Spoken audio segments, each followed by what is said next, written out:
Well, good morning. This is Lyle Hanna, and we are delighted to have you join us. I think some people are still creeping in to join us. We're delighted to have them. Welcome to Crisis Management for COVID-19, week 32. Oh my gosh, we're beyond a half a year of this.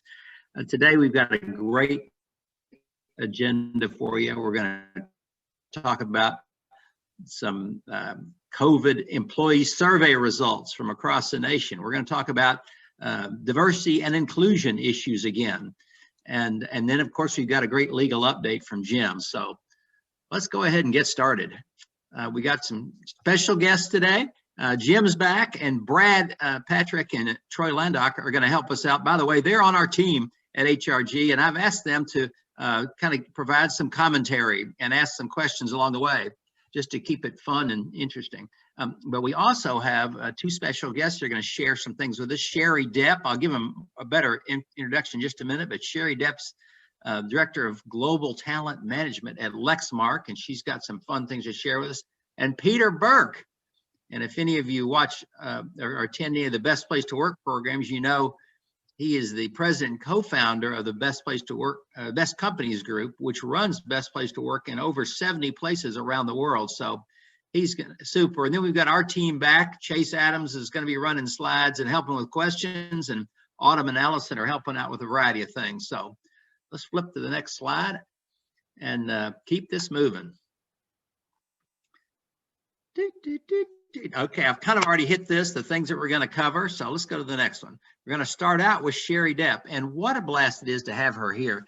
You know, Sheri has had some great experience in HR, starting back in the 90s. She was working.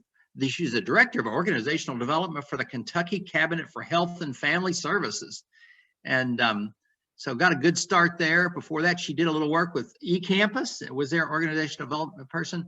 But at Lexmark, starting in 2007, she started working her way up, and she's now a global director of human resources, and she's responsible for all kinds of things: talent management, leadership development, employee engagement, employee learning initiatives, and worldwide diversity and inclusion. So she actually was working hard on this before some of the wild things happened, but that gave her a head start, and that's why I thought it'd be good to hear from her and maybe give us some more ideas about what we can do to continue to address this issue of racial justice at our places of work. Sheri, we're so glad you're here today.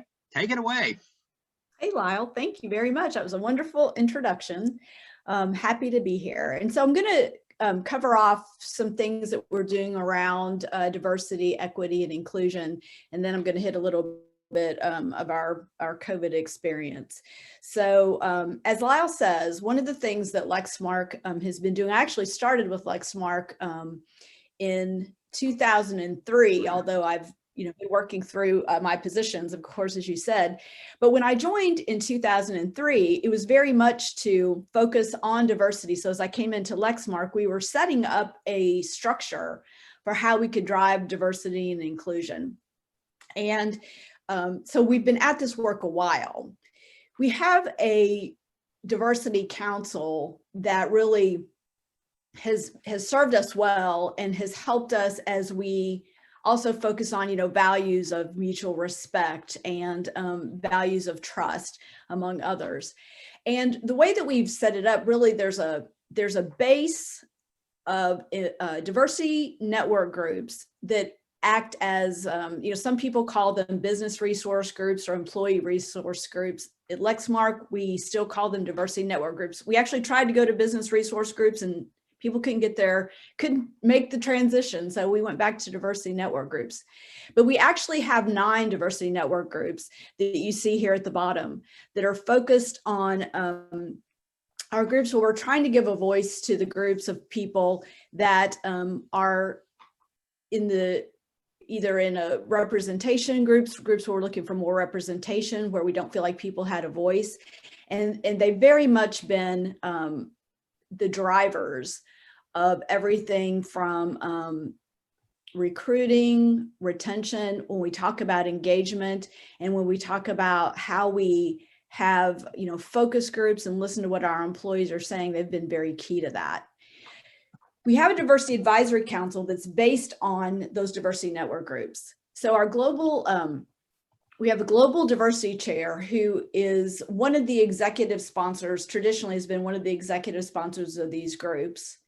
And we have executive sponsors that are either at the direct to CEO level or one level down. So what we've been able to do is really drive that leadership support of diversity, equity, and inclusion, because we have executive sponsors who are very, very invested and engaged with our diversity network groups. And we started very much in the US, but we've expanded our diversity network groups outside of the US. We want them to be global. So particularly our Women at Work group globally has been very, very active. Our Linked, which is our young professionals, and a brand new, just this year, diversity network around people with disabilities, our Abilities in Motion group. So the Diversity Advisory Council right now is made up of an individual who is actually our geo director in Europe. And it was really great. She was somebody who was in Lexington at our corporate office, was the executive sponsor for ANDA, our Asian Employee Network group. And then she went on assignment to Europe, to EMEA. So she retained her global diversity chair. And we also are able to then operate at kind of that high council level to have global communications. We also have done a lot around the European Diversity Charter, again, just to make sure that we're keeping a global view of DEI.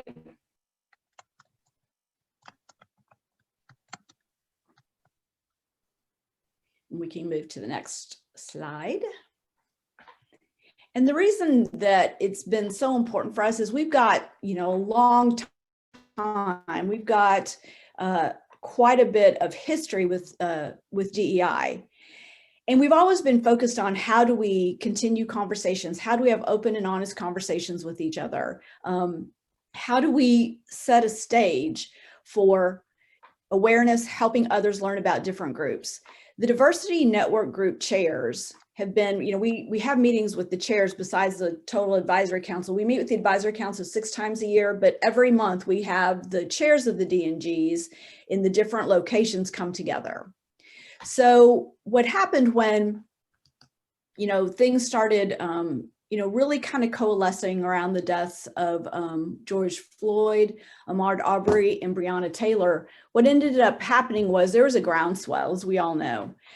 We had been talking about what does social justice look like? What does racial justice look like?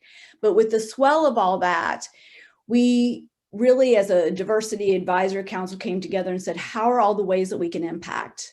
We had a conversation with our executive team, and our CEO, Alan Wagerman, who, by the way, was my past diversity advisory chair, right before he became CEO, he passed on.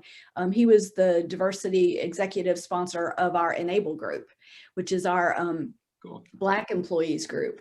So he was very much wanting to communicate, wanting to set a stage for how we could really talk about this and open up the doors for actions as well as conversation and learning. So I put this quote, we basically did a blog and a video that went out to all of our global employees. And again, we wanted to make a statement. We did share this externally, but really we wanted our employees to be the focus of the communications. And we utilized our Enable group, our Black employee group, very much as a guide and as consultants. And we wanted to hear from them, what can we do to make you be heard, but also recognize that you're going through a lot? And how can we make sure that the burden isn't all falling on them? And so we started a series of communications, included blogs and videos from Alan, from our his directs, from many of his directs. Melanie Hudson, who is our diversity advisory chair, wrote a blog, and we've kept the communications going. We have blogs, we have Yammer, a Microsoft tool that we've continued the conversations. We did live events, which I'm getting ready to dive into a little bit longer about those global events. We created circle groups where people could have peer-to-peer conversations, and my team, my OD team, has facilitated some of those conversations. We've done global learning. So as we moved into trying to have a conversation that would resonate globally, we used our partners Skillsoft for our online learning. And they had it was a Leading Inclusively course that we actually asked all of our global managers to participate in. And the other thing that we did is we had an unconscious bias series. It was about an hour. It was 4 different elements. We asked all employees to take the unconscious bias, and then we gave managers a discussion guide so that they could drive the conversation with their employees. So we were asking managers to do 2 things and global employees to do 1. And that was incredibly impactful, because prior to some of the live events and those manager discussions, outside the US, there was a bit of resistance. Why do we need to do this? These are things that are happening, this unrest, these things are happening in the US. Worked with our HR teams, with our business partners globally. They really began to see the benefit of it as well. We did spend a lot of time on that Q&A with the people who would be leading this, with executives and with the HR business partners globally. We also decided that we needed to look at what actions we could take. We didn't want to just be having conversations, which are very important, but actions speak louder. So our succession process, which has always included diversity, we stepped up the communications and what we were doing around development, and we've put in some leadership representation, and also looking at our executives. That has always been part of their, we're going to up the percentage that has something to do with that. And also wanted to look at a community standpoint, how we could support in the community more. Education, diversity have always been where we focused our community giving, but we have made a pledge to increase that and look at how we can get employees more involved in the community, of course, once people are able to get back into the community.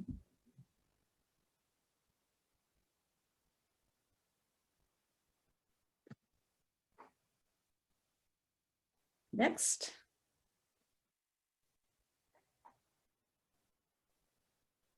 Jim, on you. It's on the next slide. Oh, it just took a minute to come up.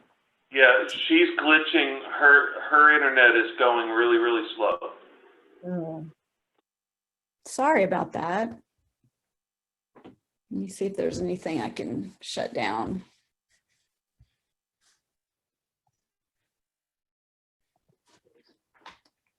Okay, so as I talked about, we had live events.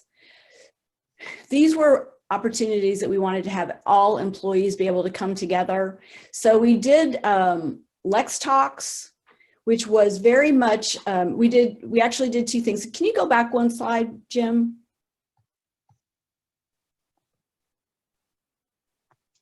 Yep. So one of the live events that we did was very much focused on the conversations of courage around racial injustice. This was something that we did globally, but we partnered with the Center for Healing Racial Trauma, which is actually associated with the University of Kentucky. And it was a forum for awareness, but also for conversations. And we really wanted to look externally for somebody who could drive that conversation. We wanted to encourage questions without having that burden fall to our Black employees. A lot of people were reaching out to members of Enable, which they were okay with, but it was really becoming overwhelming to them. And other people had questions, but they didn't want to offend somebody. They didn't want to be judged by the questions they had. So we were looking for a forum for that. We did this as an hour and a half, again, global participation, and half of it was focused on just a forum and discussion. The other half of it, we had breakouts, and we had 3 breakout groups. We had people who, as they went into the Zoom call, they would identify either as white, Black, or a non-Black person of color. And we had 3 different sessions. So for the white group, it was very much focused on questions. There was a lot of questions. For the Black group, it was focused on, what can we do to support you? What do you need? How are you feeling? There was a lot of stress and grief with that group. And for then the non-Black people of color, that conversation was very much focused on advocacy, how they were feeling, their viewpoint. So those 3 breakouts really became opportunities for people to share different things. And one of the things that we found the most profound about this particular live event was actually what happened after the live event. It was put out, we did a recording of the live event, and then we transcribed the conversations of the breakout groups. We didn't attribute names, but we put the conversations out there with the posting of the recording. And the feedback that we got was so overwhelming because people didn't, until they read the comments of the other groups, they didn't have a feel for how people were feeling.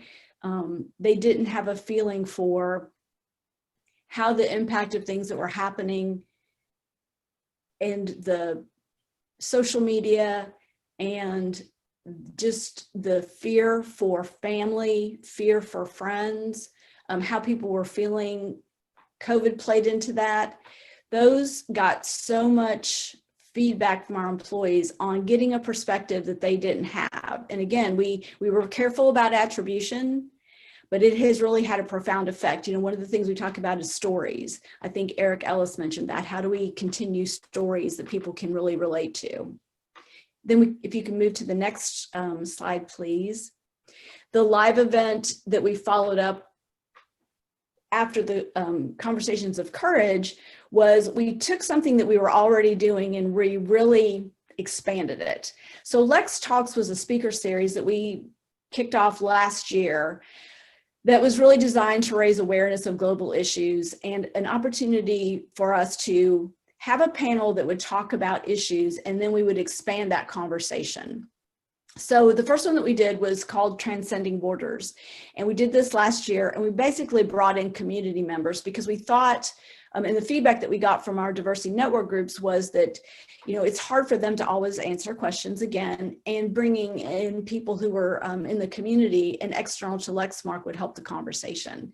So we had 5 people talk about barriers that they had transcended in their lives. We had a woman who had come from Colombia, who had really excelled in her career in the US. We had 2 brothers who were both gay and were in a small community.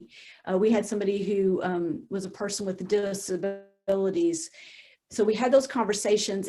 We got tremendous outpouring of, again, those stories have moved me. Right around the time that we were planning the second Lex Talks was when COVID hit. Interestingly enough, we were already focused on mental health. So in May, Breaking the Stigma was the Lex Talks that we did. This time we had a couple of Lexmark people and people external to talk about mental health, and it ended up that we had a lot of that conversation very much about the stress of COVID and what was going on. But we had a big bump in our participation numbers. We probably doubled the number of people internally who were participating in that. And we started getting, again, more of an impact outside the US. So in August, as part of the response to the racial justice discussions, we did a Lex Talks called Bias Across Borders. It was very much focused on racial and ethnic injustice and what that meant. And this time we actually had fewer people so that we could talk more about their stories. And we had 2 people within Lexmark and 2 people who are external to Lexmark. So we had one of our employees in South Africa share her story. We had one of our individuals who lives in Great Britain, whose family came from the Caribbean, and he's married to a woman of a different race, and he shared his experiences. And then we had two folks, Danny Murphy, who's a friend of mine, who's actually in Lexington. And then we had someone who is Brazilian who talked. And again, I think we had double the participation, a great deal of conversation during the Lex Talks live event, and then the recording got 3 times the visibility. We had people from all over the globe participating, and the conversations have continued because of that. And very much it was about stories and people getting comfortable sharing their stories. It also opened up the receptiveness to the unconscious bias learning that we had done. So we tried to tie all of these things together to give people opportunities to share, while at the same time tying it back into kind of the overall plan that we had to deal with the racial justice, and also to continue our own journey around DEI.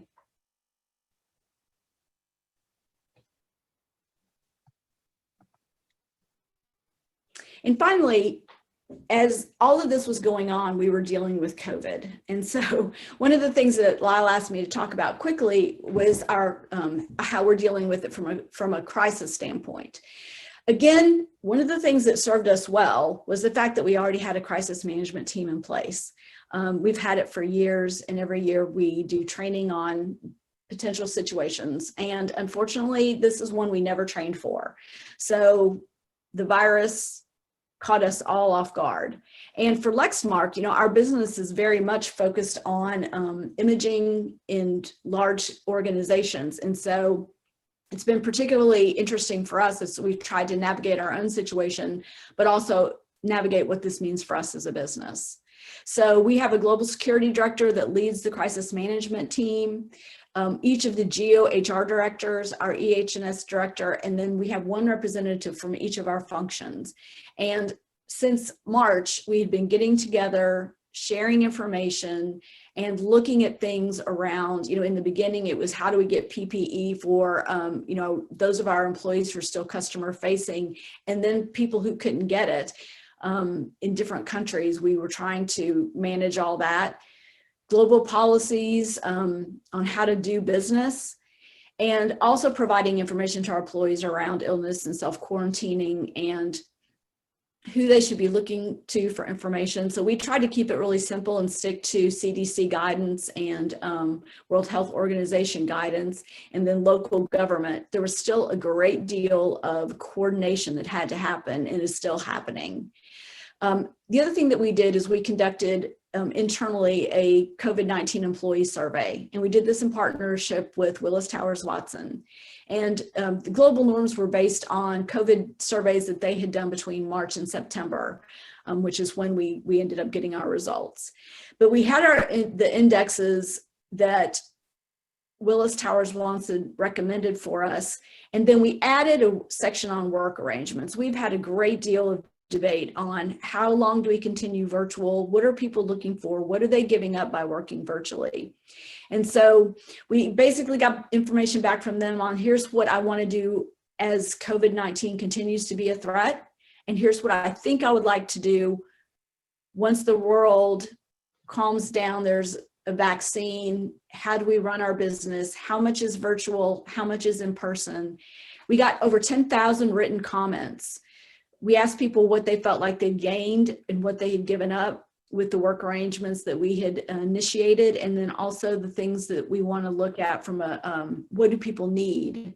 And a lot of the comments were very positive on how quickly we were able to move people to virtual, our flexibility, the communications, again, the communications team, our CMT does a communication every week, as does our CEO every week. So we have 2 communications, and then again, those DEI communications that we do monthly. So high marks on that, but people still want to know, what is our strategy? How are we changing our business in response to this? And what are the trends in the imaging industry? What are we hearing there? And the other thing that's really come out of our CMT is what we found is we have rapid response. So in the last 2 weeks, we've had a huge uptick in employees with being diagnosed with COVID, and very unfortunately and sad for us, we've had employee deaths in the El Paso, Juarez area. So we've been able to really rally, because we already had this team in place, on how we can support any given area at one time. We find this week that France is ramping up. So how can we provide a framework of safety and support for the HR teams and the leadership teams in those areas as they are hard hit? So we continue to, work on this with the crisis management team. There's a lot of intersection between these things of how we make all these things part of one communication plan, and we don't piecemeal things, how they all drive really the engagement of our employees still, is what we've been very much focused on as a leadership team. Wow, thank you, Sheri. You guys have really stayed out in front on this, and sounds like it's paying off. But oh my gosh, I didn't say this at the start of the call, but I've been thinking about this all weekend and how much worse it's getting here and around the world. I mean, this second wave is really hitting people hard, and everybody's got to be more diligent. Certainly HR's got to step up and even do more. So we're running a little long. I don't see any questions on the board. Chase, did you see anything?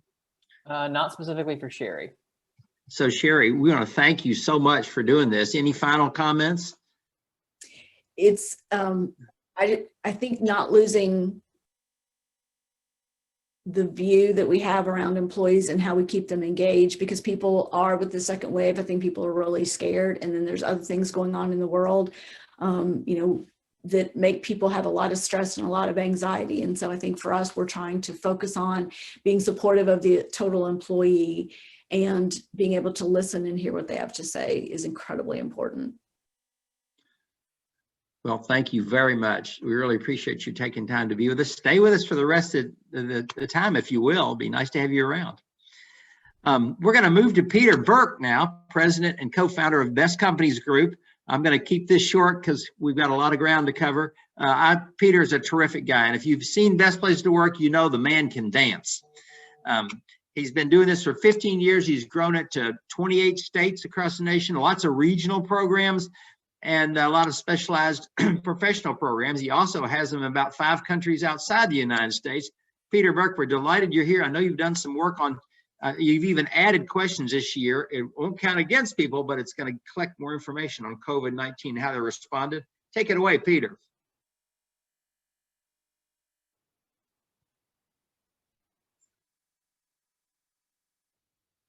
I'll unmute. So I really don't have a ton of music to dance to over here, but we'll start, and we'll keep it going and try to move it along pretty quickly. So the sort of title of this is, are we going back to the office? Are we staying at home? We wanted to get impact from the employers and employees during COVID-19 and try to deliver some results here. So let's move to the next slide. I'll quickly go through what our agenda is for today. I wanted to give you a little bit of information about Best Companies Group. I know Lyle touched on it a little bit, but more so about context about what we've collected. We're going to talk about our research initiatives during COVID-19, what we learned from our work at home employee survey, and what we learned from employers about returning to the workplace. And at the end, we're going to give you 6 tips on how to keep your remote workforce engaged, and maybe open up to questions. So if we go to the next slide, just a little bit about Best Companies Group. As Lyle said, we manage best places to work all over the place. And the majority of determining who's the best place to work is asking the employees what they think, which is what we did. So, which is what we do for a living, is doing employee engagement research. And as Lyle mentioned, we're surveying all over the world now. We survey over 6,000 companies over the course of a year, 1,000 employees or so. We also have a growing research department, but you can see from these logos some of the best places to work programs that we work on. So if we move to the next slide. Yeah, 1 million employees. I beg your pardon? You said 1,000 employees, and I know it's 1 million employees. 1 million employees, yeah. No, it's 1 million employees. So I'm thinking ahead here because I know we want to move fast. So when COVID hit, we did a couple of things. Obviously, like a lot of us, we went home pretty much for good and have been there since this whole thing started. And we sort of learned how to Zoom. This was one of the first Zoom calls we did. And I think I thought it was a conference call and it was a Zoom call, and I had not prepared properly for that call.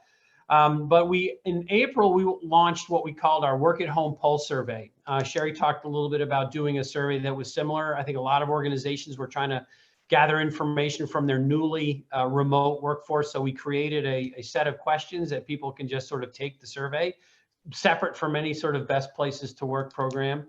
But in June, we decided to add those questions to all of the employee surveys that we were doing for all of the best places to work programs from that point going forward.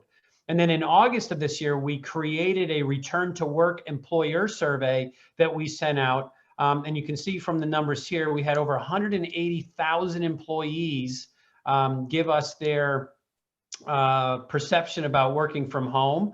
And we had over almost 1,200 employers take the time to fill out our return to work employer survey, which again, not related to any best places to work program, but just wanting to collect information. It's sort of a little pivot that we did. And here's what we asked our employees very quickly. We wanted to know a lot of like what Sheri was saying. How did the employers respond to COVID-19? Is there still trust? What's the technology like? Job security, flexibility, communication, all of those things. And today I wanted to kind of give you the top 5 key findings from that survey, those survey questions that we asked. There was a whole lot more than this. And if you're interested in that, we're going to be doing a much more in-depth sort of white paper that'll be available in about a month or so. But this data was sort of hot off the press, so you're sort of getting it early. So here's the first key finding. As you can imagine, and sort of echoing what Sheri said, employees, they overwhelmingly supported their company's COVID-19 response. And if you can see, blue is agree strongly, orange is agree somewhat, but when you combine them, it's total agreement. 95% said my organization responded to the coronavirus outbreak in a timely manner. The next one had to do about caring for employees' well-being and the impact that the COVID-19 is having on their business, and believing their job is secure, which is sort of an interesting number. Nearly 90% feel like their job is still secure, which between the coronavirus, the economy changes, we thought that was sort of a strong number. But the first finding was that there was just an overwhelming positive response to how companies handle this. The next key finding, number 2, is feeling well equipped and well supported. This was something we really wanted to know about. Do you feel like you're left out in the lurch with your technology? And so all of these things were really positive from their employers. Again, this is 180,000 employees who are responding to this, and having the technology necessary, being able to perform their job as well as if they were in the office. We asked about distractions. We asked about managing, does your organization understand the additional flexibility needed to manage the personal responsibilities that they now have to have, that they have, especially with kids at home and that sort of thing. So you can see the blue and orange combined were those who are answering strong or answering agree strongly or somewhat, especially the agree strongly. The one red number here is only 50% agree strongly that they still feel connected while working at home. To some of you, that might be sort of a duh answer, but to us, it really, when all of these other blue numbers were really strong, the connection is where we were falling a little bit short. So we thought that was a key finding as well. Number 3 from the employees was, we can advance that slide one more. Number 3, yep. This was really interesting. 37% of those employees have no concern about returning to the workplace, which was actually quite high. We thought that most would have some sort of a concern, but 37% they said had no concerns about returning to the workplace. But those who did, they told us why they were concerned. The top 3 there on the left, obviously being exposed to COVID-19. Maintaining social distancing was a bit of a concern, and 21% were concerned about wearing a mask in the workplace. But you can see this chart, and I'm sure you're going to get these slides later, and you can kind of read down the rest. Having no concerns was sort of the big finding here, and then you can see the rest. So that was a big key finding for us. Number 4. 62% of the employees working at home would like to work from home permanently. And what we mean by permanently means that you're based in your home office. How often you go into the office is sort of the variables there, but being permanently based out of your home office, and this was really an interesting number. 62% of those working at home would like to be based out of their home office. And this graph shows you the different demographics, the total number there, 62%. Again, blue is agree, orange is agree somewhat. So you have 62% who are agreeing to some degree that they want to work at home permanently. But you look at the next demographics across the bottom, the executives, the managers, the staff, the men versus the women much higher than men, as you can see there. And we looked at different ethnic groups as well. And we saw that in the African-American number, 75% want to continue to work at home permanently. Women, 66%, executives, 49%. I actually thought that was kind of low. Wanting to be, or I mean, kind of high, being based out of their home. But so you can kind of get a feel for what people are going to want to do. And so getting into the reasons why that number is high for African Americans, for women, we haven't really delved into that yet because this data is pretty new, but there are a few reasons that sort of come to the top of our minds when we think about those things. But let's go to key number 5. It is strong that people want to work at home, but what was interesting is that they don't want to lose the connection to the office. Only 26%, you can see our little pie graph here, want to work at home all of the time. So just again, to make the distinction, there's a difference between working at home permanently, which is essentially based out of your home, but being based out of your home and working there all of the time, only 26% want that. They want more connection. And so 60% said they wanted to work at home most of the time or all of the time.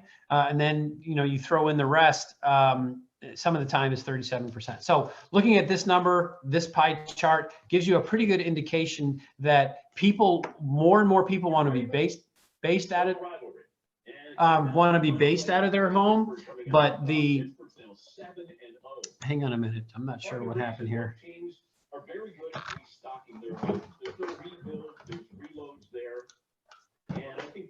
Hang on just a moment. Okay, so we've got next slide. If we go to number 5, I guess to continue that point was that people really want to work from their homes permanently, but they really want to be able to go into the office. That was sort of the key finding here, at least some of the time, to keep that connection. So let's jump ahead to the next time. This is what happened. These are the then and now. This is what we're looking at. And so this section of the presentation is more about what the employers told us on that return to work survey. And if you go to the next slide, it'll give you just a quick list of the things that we were after in terms of what we wanted to know. We wanted to know about what staff actions were taken. We wanted to know about financial impacts, what changes being permanent, what measures have you taken, the likelihood of using less commercial real estate, estimates on when you think you're going to come back, what's your primary source of COVID-19 information. So again, we received almost 1,200 responses from employers, and it did represent a pretty good variety of industries. Over 20 different industries replied. We had the geography spread throughout the US, which is important because a lot of different parts of the area at the time were in different phases of their comeback. And then we looked at, we had all sizes of organizations that replied to this as well. So we'll throw out our 5 key findings from this as well. How has this changed the workplace? What was the before and after in terms of working remotely and working at home? From a total standpoint, prior to COVID, 14.1% of employees were working out of their home. And now it's 57.2%. I don't know if that number surprised you. I thought it would be a little bit higher, but we certainly have a whole bunch of industries in our responses that were not necessarily have the capability of working from home. But this gives you an idea. And we actually saw with the smaller employers, which is at 0 to 49, was sort of the biggest difference between pre and post, or pre and during COVID, where it was 14.9% of that particular size category was at home, up to 62.3%. So you can kind of see now where we are. And again, smaller companies had a significantly higher change before and during. So the key finding number 2 that we had out of this is that, now this is just a ton of information. And you probably eyes just bugged out on this, but this isn't necessarily meant for this presentation to go through it all. But these are the safety measures that we put out there and wanted to know from those 1,200 employers, who's doing what. There are 3 columns there that you can see for each sort of safety protocol or safety measures that each of these organizations are implementing. What percentage of them are implementing these as they not only return to work, but create their plans to return to work. And that's a pretty important distinction that includes both of those. So what we found is that the larger organizations are more likely to implement safety measures than the smaller organizations. Now you look at some of these and you're sort of like, well, why wouldn't we do, all of these? How is it possible that if you go down to the bottom of the list, requiring employees to wash their hands before starting work, only 32% are going to require that. Prohibit employees from sharing food, 46%. You would think all of these things are in a big plan as to return to work, but not necessarily. But we saw that the larger organizations are doing more. Is that because they have more resources? Is that because they have more people that can manage this? Those are probably really good questions to ask, but it seems interesting as you go down that list of all of those things of who's planning to do what. So number 3. So 50% of the employers told us that they want to permit or require at least some of their newly remote employees to work remotely on a permanent basis.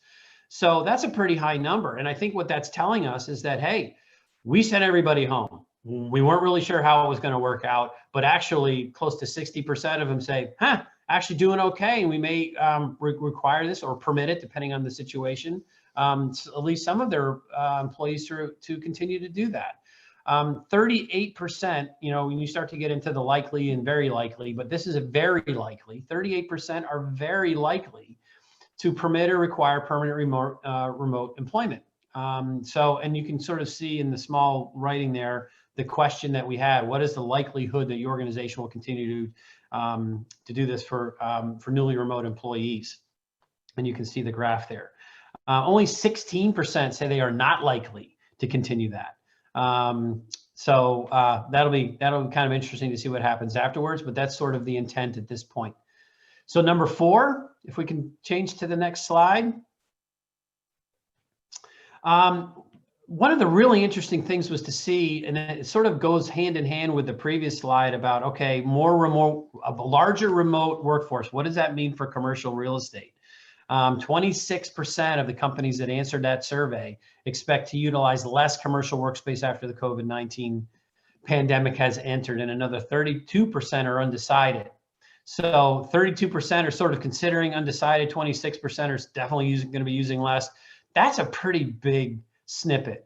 I don't know if anybody really cares if you're in the HR space, but it was really an interesting number to figure out, because this could have a massive impact on commercial real estate in all of our markets, which can have big impacts on our economy as well. So in terms of if you have half of your employees not coming downtown anymore into your city, what does that mean for all the restaurants and vendors and parking and all of those things who are sort of depending on those folks to come to a physical workspace? So interesting key finding, but it is interesting that we're going to be using less commercial real estate. I don't know that anybody would have thought that number was 0, but kind of where it landed was interesting and was a key finding for us. This is our 5th key finding, and it's 5 and 5.1 because I couldn't decide which one to use. 49% have already said, companies say they have already begun their return to work process. Now, keep in mind, this was a survey that was completed at August-ish and sort of mulling it over in the September-October timeframe. And so we were just getting this data in as we were preparing for some webinar we did a couple weeks ago in October. So it's relatively new, but as far as COVID-19 goes, it might seem like ages ago.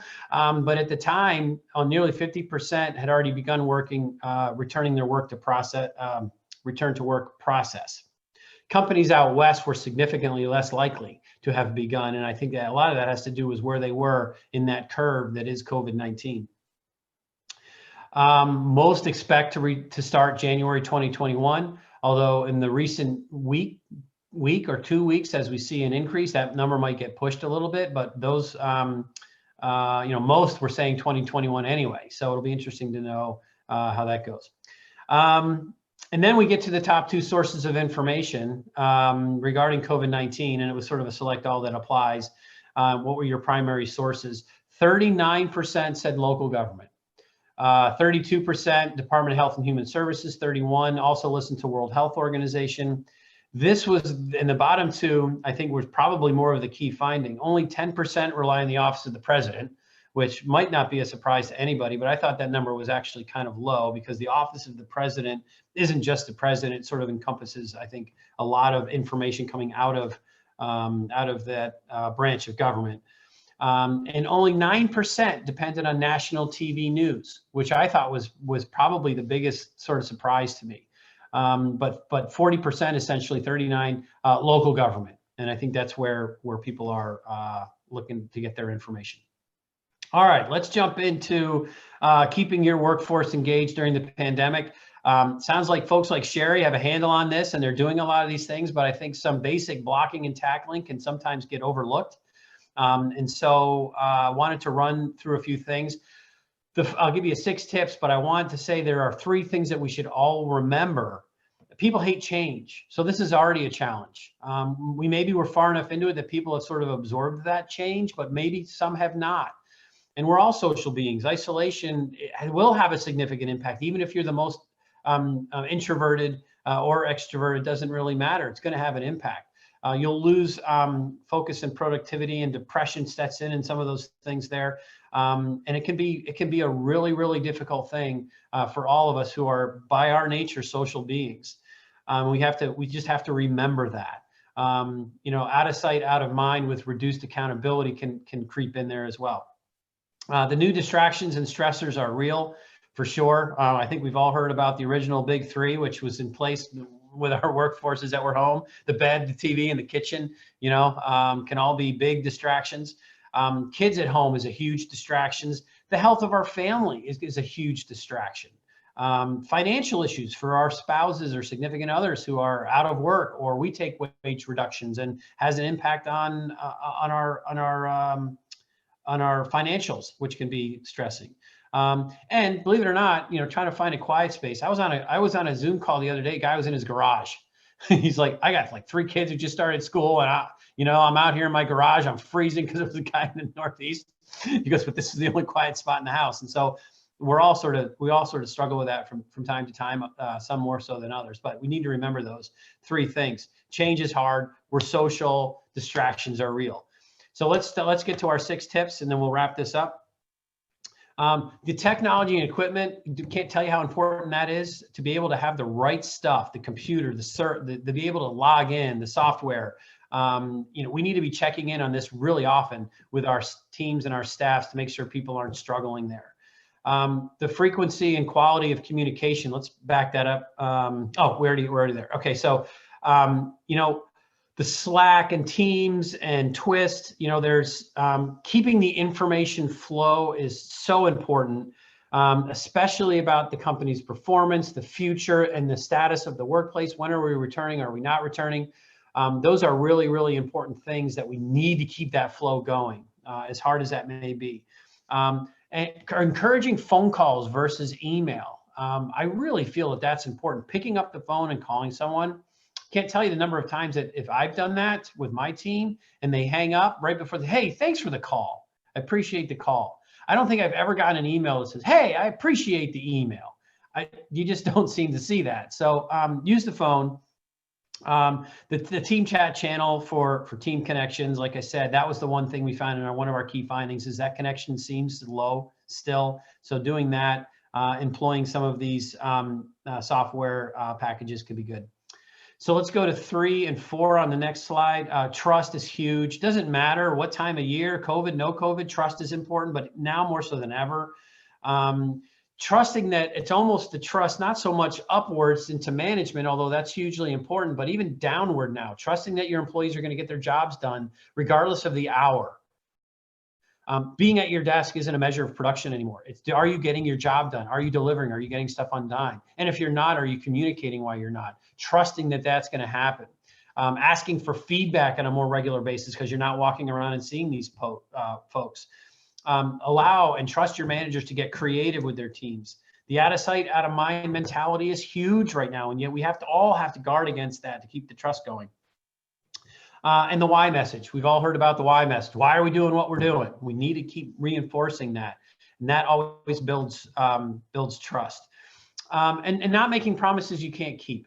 I think if one of the things we learned in the 2008 recession is I think a lot of companies said a lot of things at the beginning of that recession and they couldn't keep that promise, and we all learned a ton. There was one example where I was at a SHRM conference, and I was sitting at a table of financial advisors, or I can't remember exactly what they were, and they're all bummed out, and we started talking, and they said, well, today's Monday. On Friday, our CEO told us that we are not going to have any layoffs. We're going to make it through this. We're just going to work hard to keep our clients happy, and we're going to get through this. And on Monday, they laid off 25% of the staff. And these guys are sitting around the table. There were women and men, and they were just stunned. They're like, and now they're like, I don't trust anything these people tell me. So it takes a long time to build that trust, but it can go just like that. And the best way to lose trust is to not keep promises. So don't make promises that you can't keep, and that's an important one. Recognition is huge. Shout outs never grow old. Doing that up, ramping up the recognition. I like to recommend that people start a peer recognition program. We have our own Canoe Award that all of the team kind of writes in and votes and nominates people for going above and beyond and why they should get it. And then you count votes and go through it. And then you send all the people. You send the person that won all the things that came in for them, and it makes people feel really good. And so that recognition, whatever kind of recognition you can do would be good. And then 5 and 6, and we'll wrap up, is the virtual team building. We need to do more of that. Again, that connection, we need to keep it strong during the remote. So things like battle of the backgrounds. Who's got the coolest background? I was on a Zoom call the other day, and I kind of laughed because the guy's virtual background was one of those mobile home trailers, Airstream or something like that, and it was like teetering on the edge of a cliff. Oh my gosh. And it was pretty funny. He changed it because it was distracting, but when we first tuned in, it looked like he was going to fall off a cliff in his motorhome.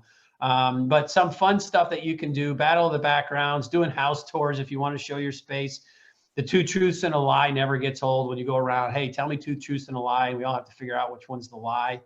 The build a story team building thing is fun, where you give, you tell, okay, I'm going to say a sentence, and then the next person adds to that sentence, and the next person adds to that second sentence, building a fun story. The would you rather poll questions, photo of the week, those sorts of things are great at the beginning of staff meetings that take maybe 5 to 10 minutes. Perspective is the last one. Sheri touched on this. Trying to get everybody to zoom out is hard sometimes.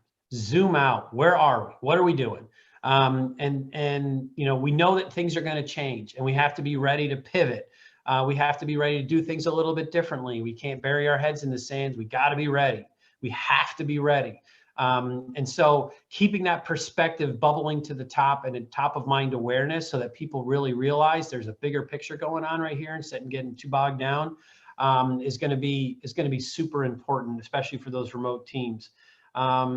Curling up and waiting for the storm to end will equal long-term trouble. I think we all sort of know that. A lot of this stuff we know, but implementing, staying consistent, doing it more often is really what's important. And I think the results from our return to work survey and our work at home pulse survey sort of bared out all of these things, that those companies that are doing that are the ones who are being the most successful. So with that, I'm thinking I kept it within 25 minutes, Lyle. Hopefully I did.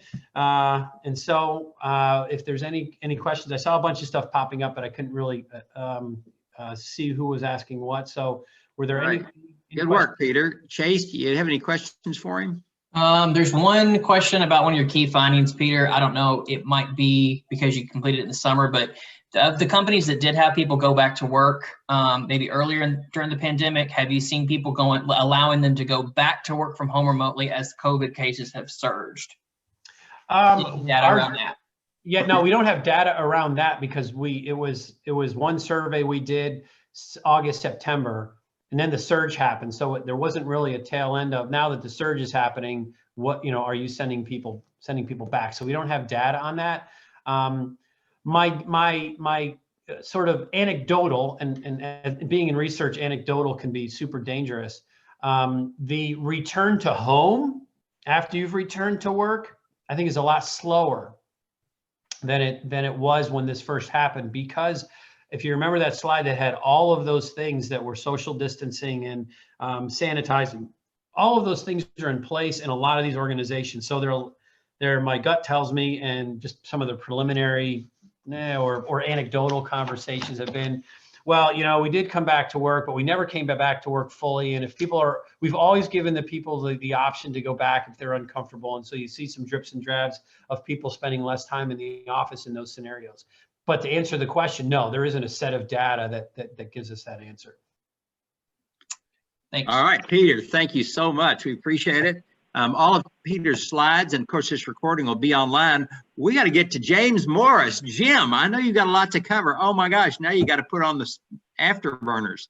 But I'm glad you're here, and you've been getting some good questions on the chat box, so let us have it. Yeah, so I've covered as many as I could in the chat box. If we get to the end and we have time, I'll stay on as long as we have questions to roll through. But I want to get through some things.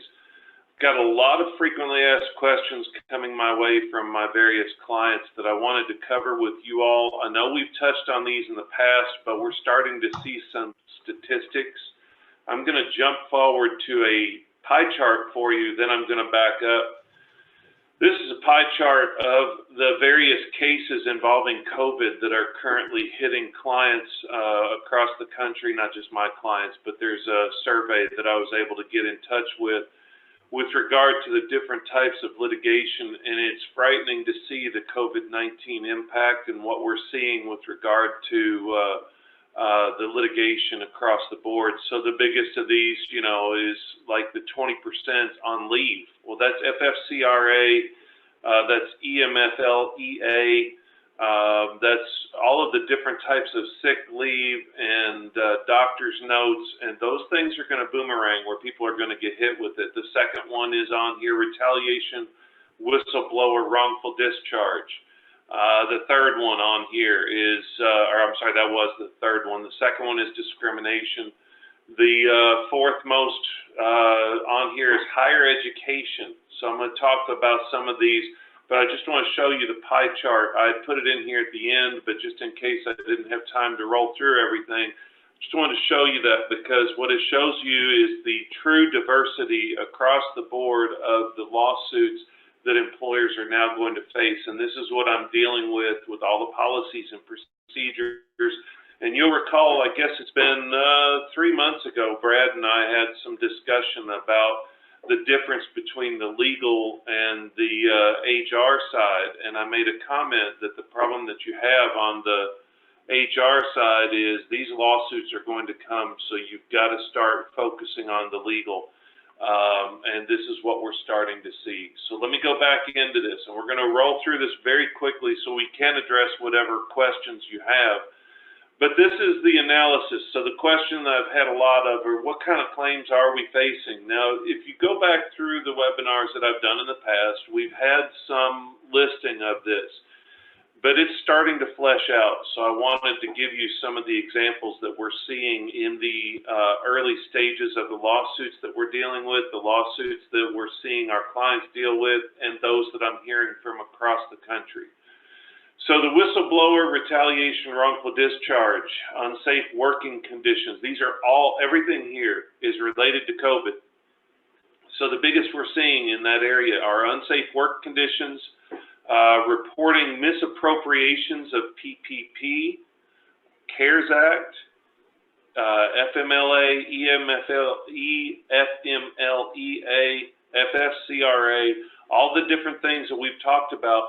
You're now getting somebody like in your accounting office that's blowing the whistle on, I don't think that we are calculating our PVP, or you know what, they didn't pay me the money that they said they did. You're getting a lot of tattletale type things that are popping up. So that's going to be a big issue. I see whistleblower being one of the biggest that we are going to have a lot of people dealing with. Other ones are like protected activities, reporting OSHA, you don't have enough PPE, you're not washing hands, you're not requiring the washing of hands, etc. workers' comp retaliation claims for blowing the whistle or raising a workers' comp related to COVID-19. And you'll see a little bit of overflow in here in the different areas. Literally a lawsuit about unsafe work conditions due to COVID exposure, failure to have the cleaning and sanitization of the products. Third one is called public nuisance. I've never raised that before, but it is a new area that we're seeing for public-facing entities. So if you're a shopping center, restaurants, banks, anything like that, we're seeing public nuisance lawsuits.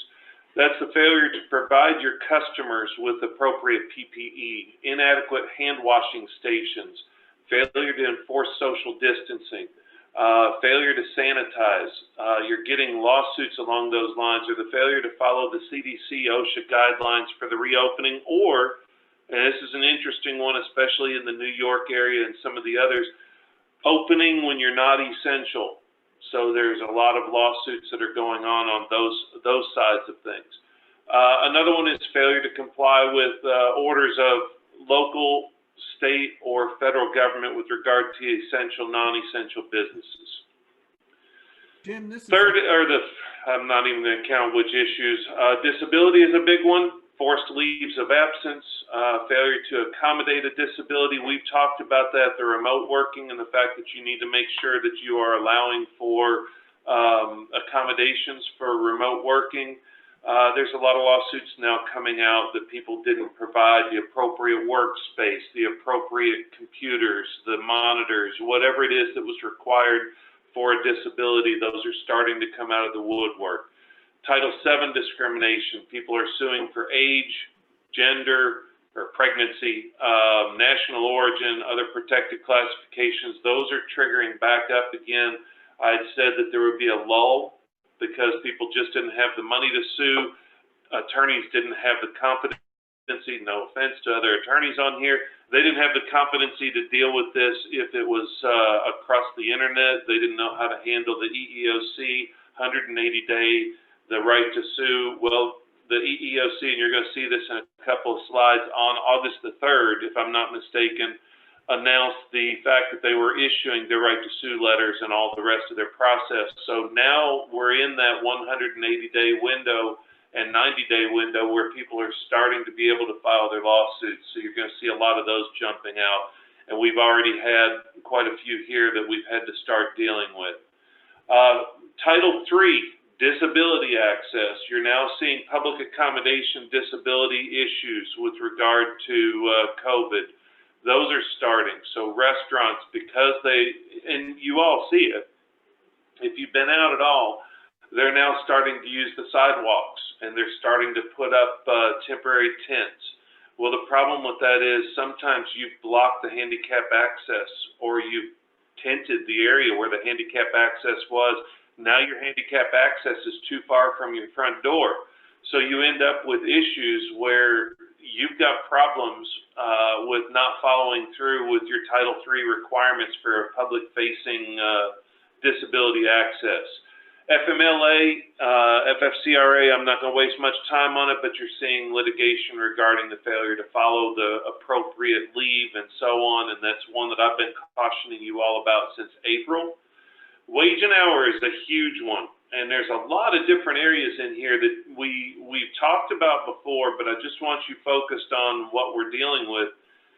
So you've got failure to pay for hours worked before the closure. You've got unpaid hazard pay. Remember, we had talks about people saying, hey, we're thinking about just throwing in an extra $1 an hour just because people are opening the mail. And I told you be really careful, because once you get down that slippery slope of calling something hazard pay, it starts to become a requirement. Well, people are starting to sue because you used to pay me the extra hour, extra $1 for opening the mail, for public facing, for being a greeter, for being a receptionist, whatever it is. People are now starting to sue for hazard pay. Overtime is a big issue, and overtime is a massive, massive problem for remote teleworking. Back to my policies and procedures, I've been preaching it to you now for 32 weeks. If you don't have a policy and procedure that covers your or your non-exempt employees, you're in big trouble with them working at home, because if you have hourly employees working from home and you don't force them to not answer the emails, to shut down their computers, to make sure they're not working more than 40 hours, and you don't have policies in place, you are responsible for overtime. And they can just keep doing it, wait until this is all done, and then they will file a claim, and they want time and a half. And oh, by the way, it's not just time and a half, because like at least under Kentucky law and a lot of the federal, you end up with time and a half plus liquidated damages of 3 times the amount plus all attorney's fees and costs. So you don't want to be hit with something like that. The third one is the sick pay. There's a lot of sick pay issues that goes back to the FFCRA, the EFMLA, EA, and so on. And then you're going to have a lot of issues with unpaid compensation claims from work, the remote work that I was talking about, paid time off, paid sick leave. And then here's the kicker. And this is the one I emphasized back in May when May the 11th is when the governor in Kentucky announced you could go back to work.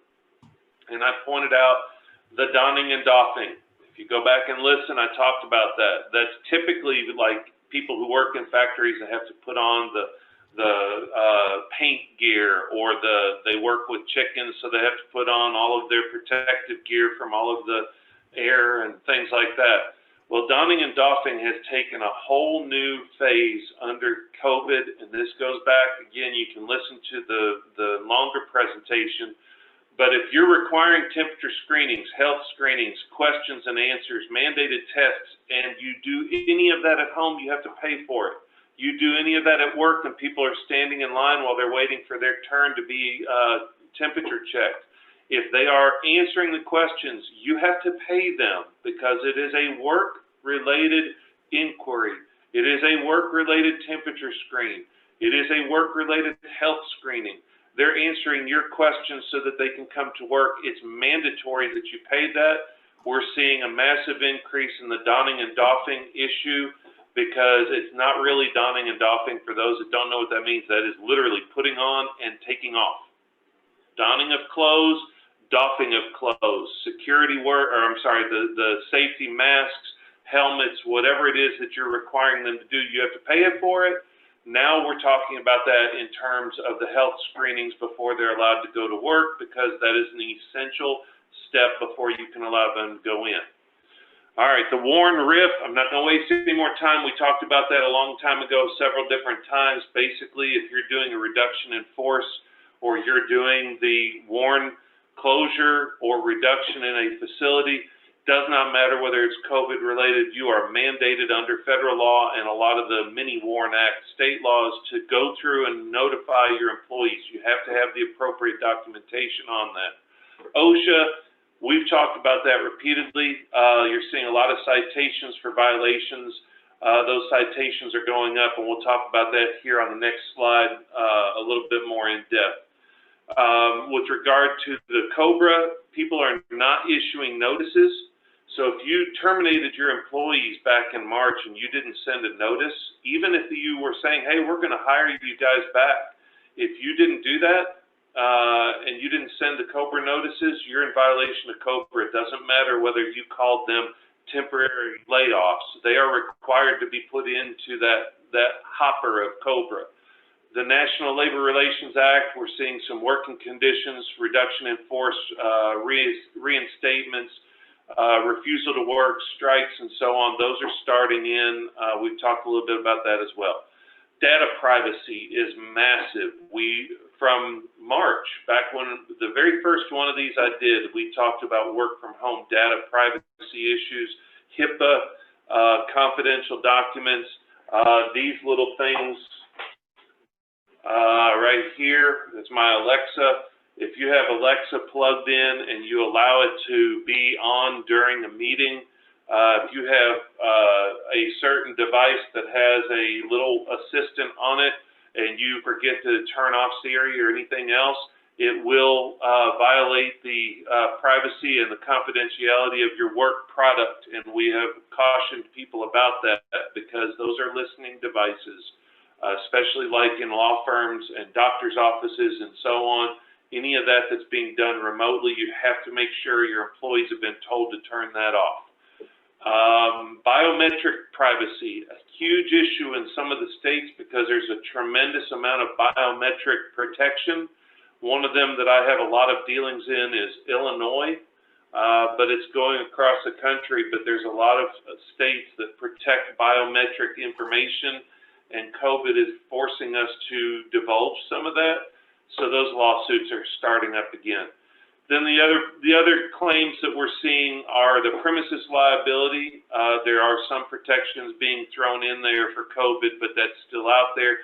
College tuition is a really big one. College meal plans, tuition, housing, huge issue right now because people are saying, why am I paying for housing, meal plan, tuition, and now I'm not getting what it is that I thought I was paying for? I should get a discount, so on. And that's a big one right now. Construction related, your contracts, all contracts that companies have, delays that are built in, cost increases, material costs, and so on. Those are things that you need to start looking into your own contracts, but construction related, we're seeing a lot of those build up too. So the next question on that was how many industries are being hit or which ones? They're everywhere. Every industry is being targeted, but the biggest ones right now that we're seeing are healthcare. It's not surprising because they're the first ones that open and they never shut down. Healthcare, hospitality, hotels and things like that, professional, retail, and then manufacturing. Those are the main targeted industries right now. We talked about this slide, so I'm skipping it. So the next area is the EEOC. The timelines did not change. So if you have a claim or if any employees had a claim, it was 180 days, 300 in certain deferral states. You need to make sure that you're looking at the timeliness of claims because some employees will not have followed through and those employees' claims may be stale. So keep in mind they had 6 months to file their claim. 300 days in certain states. Make darn sure that you have that covered under EEOC because some of these I'm going to see a lot of employee claims dismissed because they simply didn't timely file it.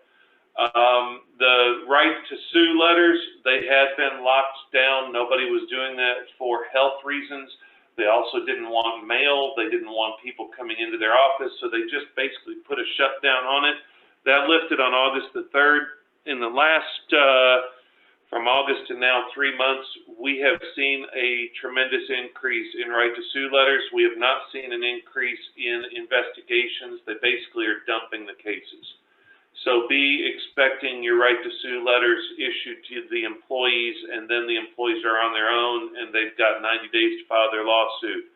So be aware of that. Keep time on that, and keep in mind your removal to federal court if you can, how you go about that, and so on. So the OSHA updates. I want to put the numbers on here so you see it. OSHA from February 1st, these are COVID-related complaints. 9,526 COVID-related complaints. That's a tremendous number when you think about the country was locked down for the first 3 months of this whole thing. So the complaints are coming out of the woodwork. People are starting to report those, and you need to be prepared and ready to address it.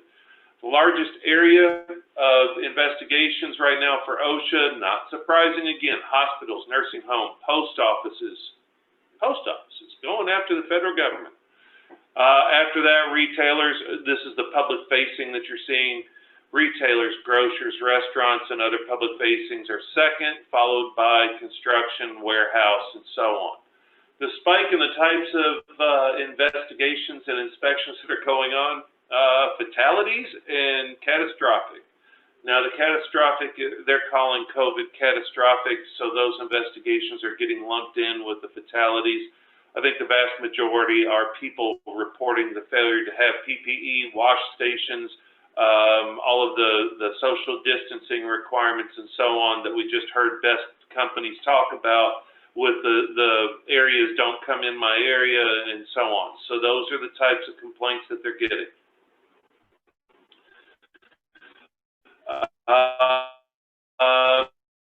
So then the next one, I wanted to cover these because I've gotten a lot of these lately because of the OSHA employer for violating. The answer is no. It doesn't create a private cause of action for an employee, but it does not preclude them then from using any kind of state statute or workers' comp. So we are seeing workers' comp claims coming in alleging COVID-19 exposure. Kentucky has not adopted it like some of the other states that gave employers relief from that along the lines, as we talked about several months ago, the black lung disease type limitations on getting lawsuits going. Kentucky has not done that yet.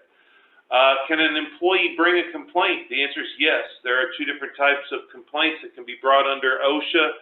One is a retaliation complaint, and the other is where OSHA comes in and investigates and files a private cause of action on behalf of the employer. Both of those are things that can happen.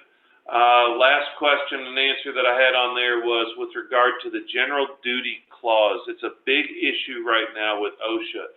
General duty clause is this: if you have a business, you have a general duty to protect your employees. All of COVID is coming under the general duty clause. So all employers are required to follow the CDC guidelines. They're all required to protect their employees. They're all required to have a safe and healthy work environment. And that does, if you'll remember, that does also apply to what you do at home. So your remote working.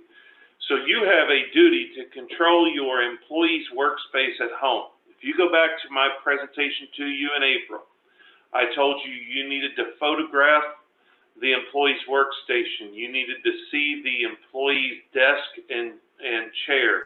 If they were trying to work on a couch, it's your obligation to make sure they have a safe work environment or to instruct them to work in that environment. You don't allow them to use the bathroom unless they are on their own time, and you require them not to go back and forth, because if they fall down their stairs to go to the bathroom, you are responsible for that employee because you control their work environment. So if they're remote working, that's why we talked and I preached about the policies and procedures. You have to have a remote work policy procedure. You need to lock down overtime. You need to lock down what they're doing. You need to lock down where they work, because if they're working on a couch and they're sitting here like this typing and they get carpal tunnel, you're responsible for it. It's a workers' comp claim. If they fall down the stairs, break their neck, it's a work-related claim. So again, CDC general duty, back to that for a second. You need to follow the CDC guidelines. You need to follow the local guidelines. You need to verify that you're providing a safe and healthy work environment if you are having them return to work or if you're having them remote work.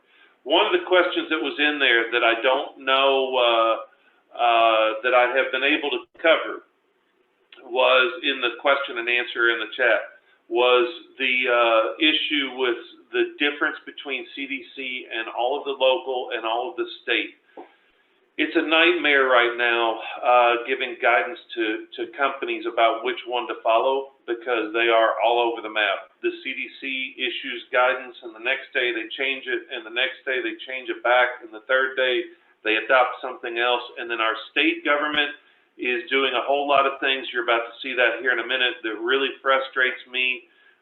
Then our local government's doing some things that really frustrate, not that they're doing it wrong, but the local's different than the state, and the state's not following what the CDC, or they say that they are, but then they do something that's different. The problem right now is, which one are you following? And which one do you follow? And the only advice I gave in the chat, and I apologize, it's not better than this, pick which one you're going to follow, have a logical basis, don't bounce around, and make sure you screenshot or capture or document which one you followed on which day and why you followed that one. That's the only guidance I can give you. So hypothetically speaking, if you have employees in Winchester, Lexington, Louisville, and Bowling Green, and they're all giving different ones, and then the state has one that's completely contrary to those, you need to identify what you're doing across, whether it's following the state because the state has one that follows everything, or following the federal because it's better for you, or following the individual local but document, document, document. That way you don't get hit with a lawsuit. So, a couple other things. Kentucky's statewide COVID chart, I put it on there because we've had several that have dropped into the critical category. We call them red. It's really frustrating to me. They call them red zones, but they're orange. But then Fayette County was announced as a red, and so you click on the link that says Fayette County's red, and it goes to this one where we're orange like everybody else, and most of the state is orange. I'm not including the White House Coronavirus Task Force this week. It was one, Kentucky's not posting the most recent one. They stayed with last week's, I believe, because last week's was better than this week's. And the links, you could not find a link to the current, October 25th was the last one. They would not post it anywhere, and I could not find the appropriate link to the actual report. So I didn't want to do one from October the 18th because it is drastically out of date. But you'll notice on here there are very few yellow, which is community spread. There are no on tracks, and most of ours are critical. This is our data from our state as of yesterday afternoon at 5:05. Now, Kentucky travel, this is one of the things I've dealt with a lot on, and I've talked about it on here, and I've had some concerns about the way that Kentucky handles the travel ban, the travel guidance, and so on. This is the update. You'll notice, and we've talked before about the 10%, so I've highlighted it on here. The 10%, if you go to a state that's greater than 10%, then you need to avoid going anywhere. And you need to quarantine when you come back. And they bounced around on which states they would include that were above or below 10%, and whether they were announcing 15 or not. And they've left this one on here, which has bothered me for weeks. Florida, it's 4.85. It's one of the lowest in the country, but they leave an asterisk on there, and they keep leaving Florida because they say we don't like their protection of their citizens, so we believe that they're not doing a good job, so we're going to keep them on here. Don't go there. 14-day limitation and quarantine when you come back from Florida. What frustrates me is that yesterday, I believe, it may have been the day before, they removed all of the 10%, even though it says greater than 10. They removed everybody that was greater than 10 and went with 15. And the reason was, and this is as of today, this morning I did it right before we got on the air, Wisconsin, Pennsylvania, North Dakota, Missouri, Arizona, Texas, Arkansas, Tennessee, they were all on there. No, I'm sorry, Tennessee was not. The one that wasn't was Kentucky. And so when Kentucky hit the magic number of 10, we literally just deleted all the ones on ours that said don't go there if they're above 10.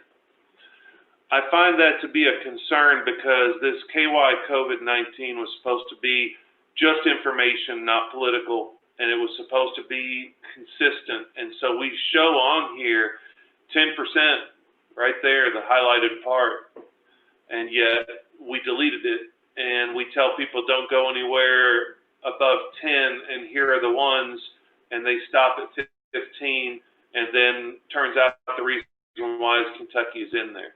That's the concern that we have, is that website is not giving us substantial information.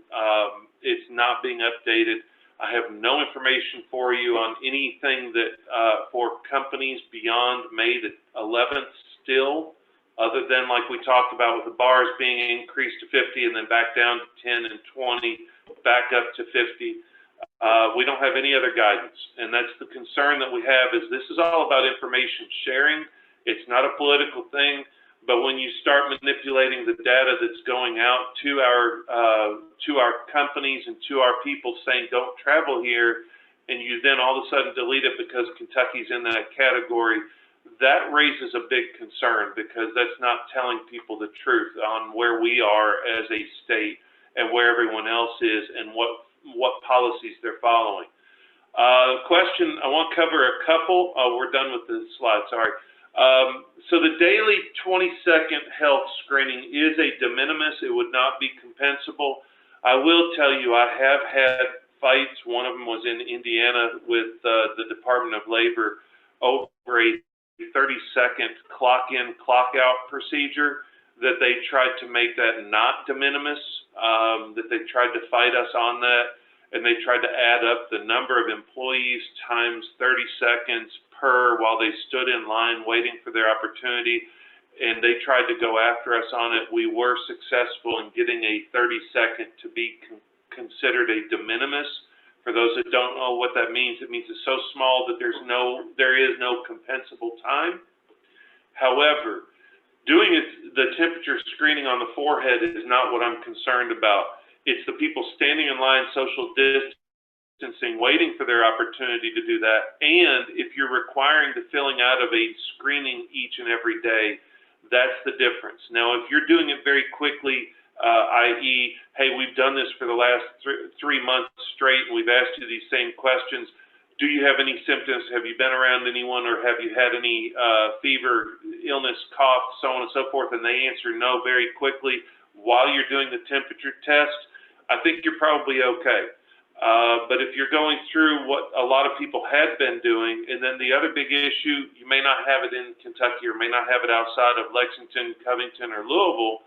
One of the big issues is if you're on a high floor of a building that has an elevator and only 2 people can ride at a time or 3 people at a time, who's paying for the person to stand there and wait for the next elevator? And the position that's being taken by the NLRB and some of the other agencies is once you do the screening, that person's working. So if you're doing the screening out on the street before they come into your building, that person's now working for you. So all of these screenings that you're doing and all of the waiting for the elevator and so on, you are required then to pay them for that waiting for the elevator. A couple of other questions. Yeah, the 10 minutes before the shift, be careful with that, because if you require them to be on site 10 minutes before, and I know that's not what you're saying, I'm just saying this for everybody else.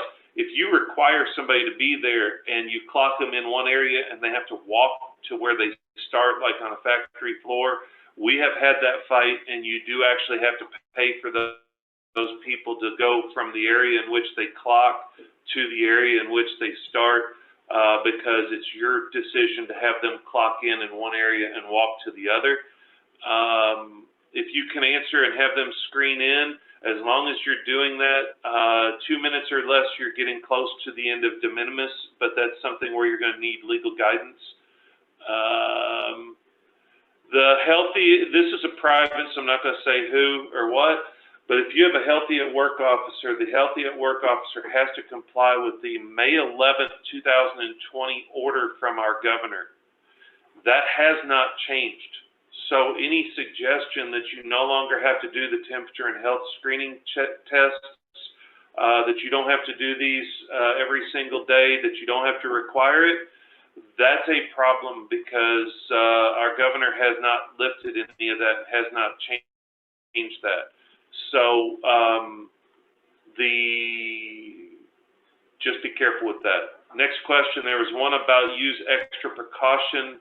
What is the guidance for using extra precaution for traveling to states with greater than 10%? The precaution is, I'm just going to put it on the screen so you see it all. This is the whole page on their travel advisory. By the way, they took it off their homepage, the travel advisory, when Kentucky got above 10%. This is the Florida. Due to the removal of public health restrictions, there's a higher risk in Florida. They could put that on various states because various states have lifted it, but they choose to select Florida. Tennessee never had any. They didn't list that for Tennessee. South Dakota, North Dakota never had it. Alabama has none. There are several other states that have none, but we have this comment. This is where they're getting the information. States above the recommended is 5% is the recommended. This is where Kentucky falls in here at 10.59 and all the states above them. Again, this is one I'm not really happy with using this because it's a percentage of positive tests. It's not the actual 100,000, which is what we're now recommend, or they are recommending using with the coronavirus task force, because the number of cases per 100,000 is more accurate than the number of people who test positive based upon the number of exams you give. New York shows ridiculously low right here, 1.54. And the reason why is because every single day people go to work, they have to be tested before they're allowed into work in New York City and Manhattan in the boroughs. So you have people who are being tested every single day and they're coming back negative, negative, negative, same person. That drops your percentage of positivity among all tests given. Kentucky, we have open testing, free testing, and we're giving it at every location you can imagine. So almost everyone has been tested at least once. I know I've been tested 5 times so far. Multiple people have been tested on multiple occasions, so that creates some issues. Sheri, your comment on, it's your understanding that those questions can be done prior to work? They can be done prior to work, but you are now requiring them to do those. So you have to pay those employees who answer those questions, and if they're doing it at home, if they're self-monitoring, if they're testing at home, those are issues that require you to pay your employees because they're doing a work-related activity for you on your behalf. So I have up on the screen the HRCI code, the SHRM code, and I've been trying to answer questions as we go, but anybody roll through what you have and what you want to ask. I want to say, Christina, your questions are, that question there, if anybody doesn't see it, it's why is there a significant difference with the positivity rate? On TV, it says Kentucky's at 6%. On the side I show, it's 10%. You are absolutely correct. And the frustration and concern with that I have is this. Kentucky's page, I'm putting this back on temporarily. Kentucky's page says, Department of Public Health issued a travel advisory. Then it has this 10% recommendation, and the recommendation extra precaution is this 14-day self-quarantine, and they themselves say the data that they rely on comes from Johns Hopkins. So all of these numbers right here are Johns Hopkins. Now, they have not updated it today because you'll notice on my slide, if you go back to my slide, these are not updated, but these down here are. And where they get their information for this slide is on Johns Hopkins. So they want to use Johns Hopkins for everything except they don't like Kentucky being at 10%. So because Kentucky's at 10.59%, they use their own rate and they say it's 6 instead of 10.59. But yet Kentucky doesn't want you traveling to states that have anything that is above 10% on Johns Hopkins. Well, Kentucky's above 10. That's the kind of statistical, with all due respect, statistical manipulation that causes concern when our state says KY COVID-19 is the official source, but yet when you do it and you go to that official source, they're changing information on there. That's why we raise concern about it. That's